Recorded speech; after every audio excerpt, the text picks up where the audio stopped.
নমস্কার বন্ধুরা, Pinki cooking Bengali রেসিপিতে তোমাদের সকলকে স্বাগত জানাই। আজকে আমি তোমাদের সঙ্গে শুক্তো রেসিপি শেয়ার করব। বন্ধুরা, রেসিপিটি ভালো লাগলে অবশ্যই কমেন্টে জানিও।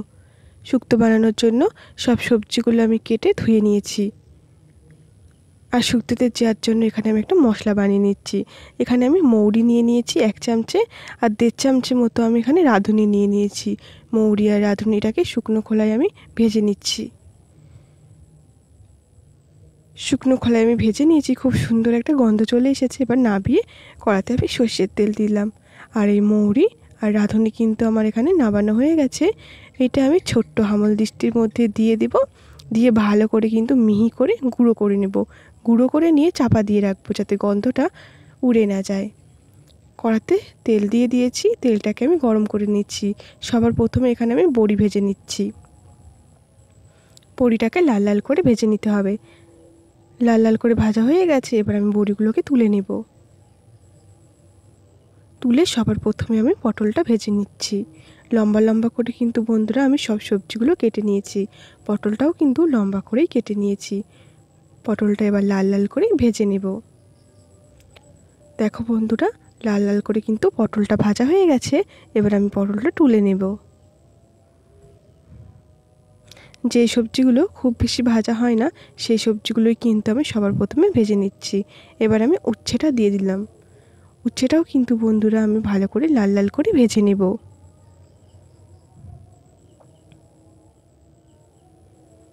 উচ্ছেটা লাল লাল কালার চলে এসছে, ভাজা হয়ে গেছে। এবার আমি তুলে নিচ্ছি। এবার আমি বেগুনটা দিয়ে দিলাম। বেগুনটাও কিন্তু বন্ধুরা ভালো করে লাল লাল কালার করে আমি ভেজে নিচ্ছি। বেগুন ভাজা হয়ে গেছে, এবার আমি তুলে নিচ্ছি। এবার এই তেলের মধ্যেই আমি আলুগুলো দিয়ে দিলাম। আলুটা লাল লাল করে ভেজে নেব।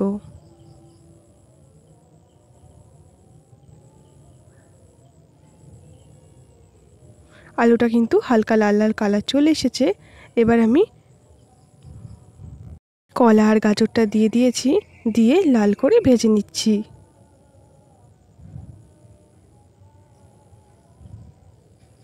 কলা, গাজর, আলু তিনটেই কিন্তু খুব সুন্দরভাবে আমার ভাজা হয়ে গেছে। এবার সজনে ডাঁটাগুলো দিয়ে দিলাম। ডাঁটাগুলো দিয়ে হালকা করে নেড়ে ভেজে নিচ্ছি। হালকা করে ভাজা হয়ে গেছে। এবার আগে থাকতে যে সবজিগুলো আমি ভেজে রেখেছিলাম সব সবজিগুলো দিয়ে দিচ্ছি। সব সবজিগুলো দিয়ে হালকা করে আমি নেড়ে নিচ্ছি।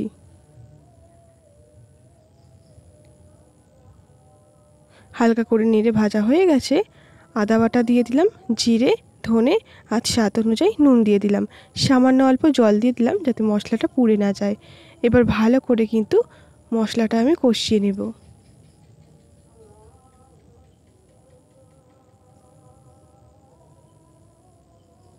বন্ধুরা, মশলাটা কিন্তু খুব সুন্দরভাবে কষানো হয়ে গেছে। এবার আমি জল দিয়ে দিলাম।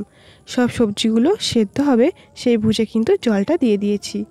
জল দিয়ে নেড়ে এবার আমি ঢাকনা চাপা দিয়ে দিলাম। কিছুক্ষণ পর আমি ঢাকনা খুলে নিলাম। 1 চামচে চিনি দিয়ে দিচ্ছি। আর শুক্তোটা একটু গাঢ় হওয়ার জন্য আমি এখানে 1 চামচে আটা গুলে রেখেছিলাম, সেই গুলে রাখা আটাটাই আমি দিয়ে দিলাম। তাহলে কিন্তু শুক্তোটা খুব সুন্দর গাঢ় হবে। আর যেই মশলাটা সবার প্রথমে আমি বানিয়ে রেখেছিলাম সেই মশলাটাই কিন্তু আমি উপর দিয়ে ছড়িয়ে দিচ্ছি। এবার নেড়ে নেব। বন্ধুরা, মশলাটা দেওয়ার পরেই কিন্তু শুক্তোর যে একটা গন্ধ, সেই গন্ধটাই খুব সুন্দরভাবে চলে এসেছে। সবার লাস্টে এখানে আমি ঘি দিয়ে দিচ্ছি। ঘি দিয়ে নেড়ে নামিয়ে নিলেই কিন্তু বন্ধুরা আমার শুক্তো রেডি। তোমাদের রেসিপিটি কেমন লাগলো অবশ্যই কমেন্টে জানিও।